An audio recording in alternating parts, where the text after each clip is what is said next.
दोस्तों आज की वीडियो में हम F-15EX फाइटर जेट को डिटेल में जानेंगे और ये भी जानेंगे कि क्या राफेल के सामने इसका MRFA टेंडर में कोई चांस है।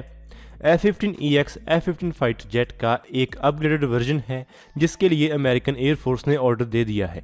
F-15 अमेरिका का एक प्रूवन प्लेटफॉर्म है और एक बैटल टेस्टेड प्लेटफॉर्म है जिसे बोइंग कंपनी बनाती है। इस फाइटर जेट का एक मॉडर्नाइज्ड वर्जन MRFA कंपटीशन में इंडियन एयरफोर्स को ऑफर किया गया है। इससे पहले बोइंग ने अपने F-18 फाइटर जेट को ऑफर किया है। इस फाइटर जेट में बेस लाइन F-15 के मुकाबले में बहुत सारी अपग्रेड्स की गई हैं। इसके radar, electronic warfare system, weapon carrying capability और सर्विस लाइफ को इम्प्रूव किया गया है। ये fighter jet 22 air to air missiles को कैरी करने की क्षमता रखता है। तो चलिए अभी इस फाइटर जेट के बारे में डिटेल में जानते हैं। सबसे पहले बात कर लेते हैं इसके रडार के बारे में। इसमें APG-82V1 रडार का इस्तेमाल किया गया है। ये एक AES रडार है जिसमें एक नया कूलिंग सिस्टम लगाया गया है और नए रेडियो फ्रिक्वेंसी ट्यूनेबल फिल्टर्स लगाए गए हैं जिसे RFTF भी कहा जाता है। इस RFTF सिस्टम के साथ एक क्राफ्ट के रडार और जैमर एक साथ अच्छी तरह काम कर पाएंगे और एक दूसरे को डाउनग्रेड नहीं करेंगे। इस रडार के बारे में ज़्यादा इन्फॉर्मेशन अवेलेबल नहीं है, लेकिन ऐसा ज्यूम कर सकते हैं कि इसकी रेंज एक फाइटर जेट जितने बड़े टारगेट के लिए 150 किलोमीटर से लेकर 200 किलोमीटर तक होगी। इस फाइटर जेट के RFTF सिस्टम के साथ एक रडार और एक जैमिंग सिस्टम दोनों मिलकर काम कर सकेंगे और एक दूसरे को डाउनग्रेड नहीं करेंगे। कई बार ऐसा हो जाता है कि जब एक एयरक्राफ्ट का जैमर काम कर रहा होता है तो वो अपने खुद के एयरक्राफ्ट के रडार के ऑपरेशन में कमियां लाता है और उसमें इंटरफेयर करता है।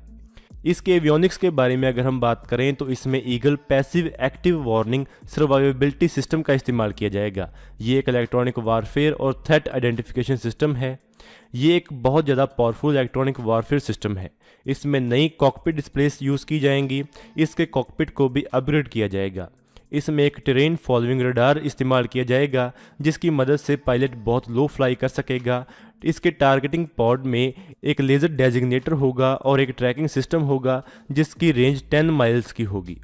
इसके साथ ही इस प्लेन के साथ digital helmet mounted queuing system भी होंगे। इसकी वेपन कैपेबिलिटी के बारे में अगर हम बात करें तो ये 22 एयर टू एयर मिसाइल्स को कैरी करने केबल होगा। ये हाइपरसोनिक वेपन्स को भी लॉन्च कर सकेगा जो कि 22 फीट तक लंबे हों और 7000 पाउंड्स के वजन वाले हों। इसके साथ ही ये अमेरिकन वेपन्स के कंप्लीट पैकेज के साथ आएगा जो कि बैटल टेस्टेड है। इसके साथ प्रूवन AMRAAM मिसाइल्स भी भारत को मिल सकती हैं जिसका एक नया वेरिएंट 150 किलोमीटर से ज़्यादा रेंज वाला है। ये हमारी अस्त्र मार्क 2 मिसाइल के साथ कंपेरेबल है। इसकी यूनिट कॉस्ट और इसकी मेंटेनेंस कॉस्ट के बारे में अगर हम बात करें तो F-15EX फाइटर जेट की एक यूनिट की कीमत $138 मिलियन है। और वहीं अगर इसकी मेंटेनेंस कॉस्ट के बारे में बात करें तो एक F-35 फाइटर जेट की मेंटेनेंस कॉस्ट $35,000 पर आर की है और वहीं एक F-15EX फाइटर जेट की मेंटेनेंस कॉस्ट $27,000 पर आर की है, यानी कि इस एयरक्राफ्ट को 1 घंटा फ्लाई करने के लिए इसके ऊपर $27,000 का खर्चा आएगा। तो चलिए अभी बात कर लेते हैं कि इस फाइटर जेट का MRFA टेंडर में कितना बड़ा चांस है। अगर इस फाइटर जेट को हमारी एयरफोर्स के कॉन्टेक्स्ट में देखें तो हमारी एयरफोर्स के पास पहले ही ऐसी कैटेगरी वाला एक एयरक्राफ्ट SU-30M के एयरक्राफ्ट अवेलेबल है जिसको हमारी एयरफोर्स बहुत लंबे समय तक रिप्लेस नहीं करेंगी, क्योंकि हमारी एयरफोर्स में अभी भी एक बिल्कुल नया एयरक्राफ्ट है जिसको एक मिड लाइफ अपग्रेड मिलने के बाद ये एक और ज़्यादा केपेबल एयरक्राफ्ट बन जाएगा जो कि सुपर स्कोई अपग्रेड होगी। इसके साथ ही MRFA टेंडर में SU-35 एयरक्राफ्ट और F-15EX फाइटर जेट दोनों एयरक्राफ्ट ही एक ही कैटेगरी के एयरक्राफ्ट हैं। ये दोनों एयरक्राफ्ट ही हैवी वेट एयरक्राफ्ट हैं, लेकिन हमारी एयरफोर्स एक हैवी वेट एयरक्राफ्ट नहीं चाहेगी क्योंकि इन एयरक्राफ्ट की मेंटेनेंस कॉस्ट भी ज़्यादा होगी और इसी कैटेगरी का एयरक्राफ्ट हमारे पास पहले ही SU-30M के एयरक्राफ्ट अवेलेबल है। इसके साथ ही हाल ही में ऐसी जानकारी आई है कि हमारी एयरफोर्स नए राफेल फाइटर जेट को फेवर कर रही है। हमारी एयरफोर्स चाहती है कि जो भी नए एयरक्राफ्ट खरीदे जाएं वो राफेल फाइटर जेट ही हों। उसका उन्होंने एक कारण दिया है, वो कारण काफ़ी लॉजिकल भी है। कारण ये है कि हमारी एयरफोर्स का कहना है कि हमारी एयरफोर्स के पास पहले से ही अलग अलग ओरिजिन के एयरक्राफ्ट अवेलेबल हैं जो कि अलग अलग कंपनीज बनाती हैं और अलग अलग देशों की कंपनीज बनाती हैं। जिससे हमारी एयरफोर्स को ऐसे एयरक्राफ्ट को मेंटेन करने में काफ़ी मुश्किल होती है और ऐसे एयरक्राफ्ट की इंटरऑपरेटेबिलिटी में भी काफ़ी कमी आती है। यही कारण है कि हमारी एयरफोर्स का कहना है कि राफेल फाइटर जेट ही खरीदे जाएं, क्योंकि उसके लिए इंफ्रास्ट्रक्चर बनाने के लिए पहले ही बहुत सारा खर्च हो चुका है और उनमें इंडिया स्पेसिफिक एनहेंसमेंट्स भी की जा चुकी हैं और हमारे पायलट्स भी अभी उस एयरक्राफ्ट के ऊपर ट्रेन कर दिए जा चुके हैं। तो वहीं अगर हम एक नए प्लेटफॉर्म जैसे कि F-15EX के ऊपर खर्च करते हैं तो उससे हमारी एयरफोर्स को फिर से ऐसे नए एयरक्राफ्ट के लिए इंफ्रास्ट्रक्चर क्रिएट करना होगा। और वहीं जो अमेरिकन वेपन सिस्टम है वो हमारी एयरफोर्स के लिए बिल्कुल नए हैं। हमारी एयरफोर्स ने पहले कोई भी अमेरिकन फाइटर जेट ऑपरेट नहीं किया है।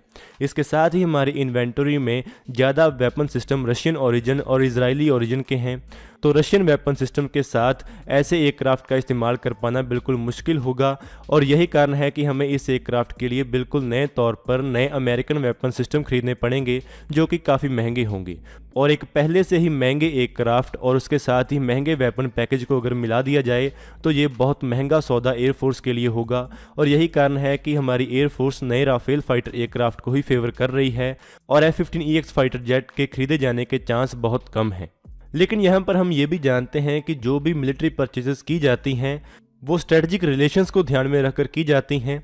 अगर हमें अमेरिका की ज़रूरत है तो ऐसा हो सकता है कि हमें अमेरिका से कोई बड़ी मिलिट्री परचेज़ करनी पड़े जिससे हम अमेरिका के साथ मिलकर काम कर सकें और अमेरिका के फेवर भी हमें मिल सके। ऐसा पहले भी किया जा चुका है। इससे पहले भी जब मिराज एयरक्राफ्ट का ऑर्डर फ्रांस से दिया जाना था तब सोवियत यूनियन ने प्रेशर डाला था और इसके बाद हमने MiG-29 एयरक्राफ्ट सोवियत यूनियन से खरीदे थे और मिराज एयरक्राफ्ट की परचेज़ को काफ़ी कम कर दिया था।